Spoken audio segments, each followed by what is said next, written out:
Hello दोस्तों, Excel online classes में आपका स्वागत है। पिछले वीडियो में हमने एक्सेल इंटरफेस के बारे में ऊपर ऊपर से जाना। इस वीडियो और आगे आने वाले वीडियोस में हम इंटरफेस के अलग अलग हिस्सों के बारे में और विस्तार में बात करेंगे। तो आज के इस वीडियो में हम रोज और कॉलम्स के बारे में बात करने वाले हैं। वीडियो की शुरुआत करने के लिए एक नई एक्सेल फाइल खोलते हैं। नई एक्सेल फाइल खोलने के लिए आप अपने कीबोर्ड पे विंडोज़ और आर बटन दबाइए और जो विंडो आपके सामने खुल के आती है उसमें एक्सेल टाइप करिए। टाइप करने के बाद एंटर दबाइए और आपकी एक्सेल फाइल ओपन हो जाएगी।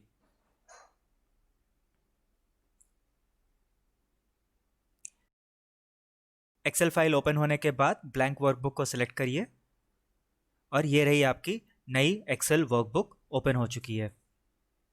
जैसा कि हमने पिछले वीडियो में भी बात की, आड़ी लाइनों को हम रोज बोलते हैं और खड़ी लाइनों को हम कॉलम्स बोलते हैं। रोज और कॉलम्स के साथ हमको बहुत सारा काम करना पड़ता है। अगर सच माना जाए तो आपका सारा एक्सेल में काम रोज, कॉलम और सेल्स के साथ ही होता है। इनको आप कीबोर्ड की मदद से कैसे जल्दी जल्दी इस्तेमाल कर सकते हैं वो जानना बहुत ज़रूरी है। सबसे पहला काम, हम किसी एक रो को या किसी एक कॉलम को कैसे चुनते हैं या सिलेक्ट करते हैं। अगर आपको किसी रो को सिलेक्ट करना है तो उस रो के नंबर पे आप अपने माउस से लेफ़्ट क्लिक करिए। जैसे आप लेफ़्ट क्लिक करेंगे ये पूरी की पूरी आपकी रो शुरुआत से लेके आखिरी तक सिलेक्ट हो जाएगी।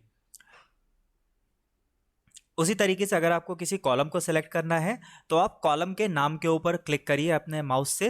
जब अपने माउस से लेफ्ट क्लिक करेंगे तो आपका कॉलम सेलेक्ट हो जाएगा। अगर हमको कीबोर्ड की मदद से रो सेलेक्ट करना है, उस रो तक जाइए और उस रो में जाने के बाद शिफ्ट स्पेस बार दबाइए अपने कीबोर्ड पे। जब आप शिफ्ट स्पेस बार दबाएंगे तो आपकी पूरी रो सेलेक्ट हो जाएगी। उसी तरीके से अगर आपको कोई भी कॉलम सेलेक्ट करना है तो आप अपने कीबोर्ड पे कंट्रोल स्पेस बार दबाइए। शिफ्ट स्पेस बार से रो सेलेक्ट होगी और कंट्रोल स्पेस बार से पूरा का पूरा कॉलम सेलेक्ट हो जाएगा। अभी ये रो की जो ऊंचाई है, अगर आप देखेंगे तो हर रो की ऊंचाई या उसकी हाइट बराबर है, लेकिन आप रो की ऊंचाई या हाइट को बदल भी सकते हैं। अगर आपको रो नंबर 2 की हाइट को बदलना है तो आप 2 और 3 के बीच में जो लाइन है उस पर अपने लेफ्ट माउस से क्लिक करके दबाइए और दबाते हुए उसको नीचे खींचिए। जब आप उसको नीचे खींचेंगे तो उस रो की ऊंचाई या हाइट बढ़ जाएगी।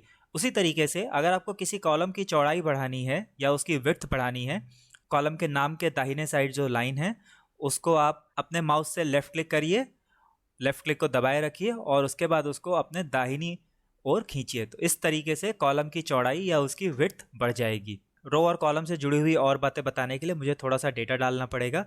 पहले कंट्रोल जी करके मैं वापस रो और कॉलम को उनकी मूल स्थिति में लेके आता हूँ और उसके बाद मैं थोड़ा सा डेटा डालता हूँ यहाँ पे।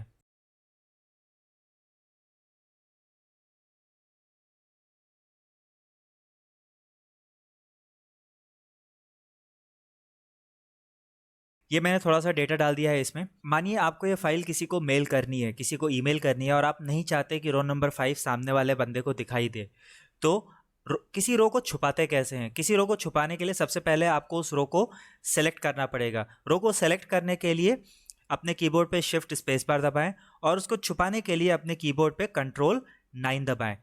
कंट्रोल 9 से रो छुप जाती है। उसी तरीके से अगर आपको कोई कॉलम छुपाना है तो पहले आप कॉलम को सेलेक्ट करिए कंट्रोल स्पेस बार दबा के और उसके बाद कंट्रोल 0 दबाइए उस कॉलम को छुपाने के लिए। आपने जो रो छुपाई है अगर आपको उसको वापस दिखाना है तो उसके लिए आपको उस छुपी हुई रो के ऊपर वाली रो और नीचे वाली रो दोनों को एक साथ सेलेक्ट करना पड़ेगा। तो सबसे पहले उसकी ऊपर वाली रो को सेलेक्ट करने के लिए शिफ्ट स्पेस बार दबाएं।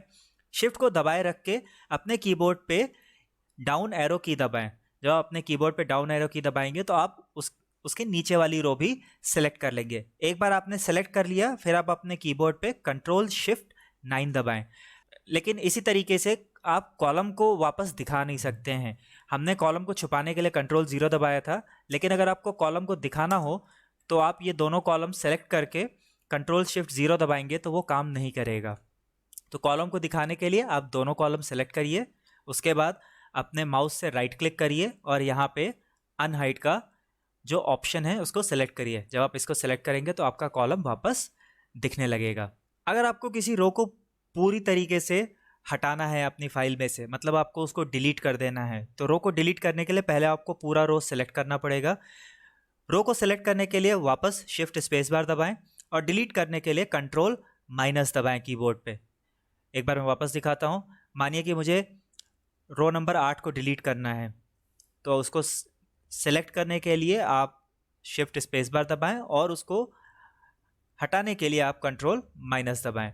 उसी तरीके से अगर आपको कोई कॉलम डिलीट करना है तो पहले आप कॉलम को सेलेक्ट करिए कंट्रोल स्पेस बार दबा के, और हटाने के लिए कंट्रोल माइनस दबाइए, तो आपका कॉलम हट जाएगा। तो दोस्तों आज के लिए बस इतना ही। अगले वीडियो में हम रो और कॉलम के बारे में और विस्तार में बात करेंगे।